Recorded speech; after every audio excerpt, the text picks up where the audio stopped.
Så här ser en kinesisk skrivmaskin ut. Här är det Chu Zhenhong som skriver på den. Som du kanske vet så använder man inte bokstäver när man skriver i Kina.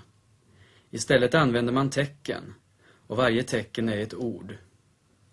I Kina finns det ända upp till 53 000 olika tecken, men man klarar sig bra med att kunna 2000. En kinesisk skrivmaskin är som du ser inte lik våra skrivmaskiner. Den påminner faktiskt om ett stort leksakstryckeri.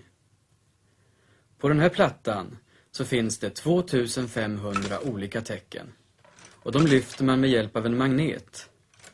Tecknet passerar snabbt förbi en liten rulle med tryckfärg och sen stämplas det mot pappret ungefär som i en vanlig skrivmaskin.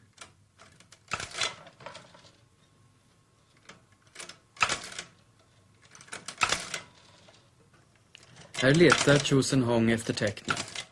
Alla tecken är mycket små, och för att man ska hitta dem snabbt så ligger de ordnade i ett visst system. Alla tecken som har med vatten att göra till exempel ligger ordnade i en rad och så vidare. Man får akta sig så att man inte välter omkull maskinen så att alla tecken trillar ur. Då får man hålla på i flera dagar för att sortera dem rätt igen.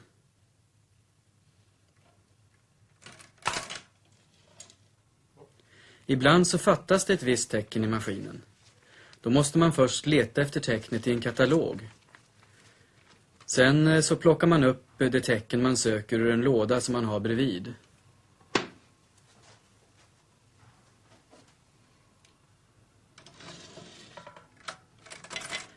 Chu Zhenhong säger själv att han inte är så bra på att skriva maskin. Han skriver mycket fortare med en penna. Och här börjar han med att skriva: detta är en kinesisk skrivmaskin. I Kina skriver barnen inte med bokstäver utan med tecken.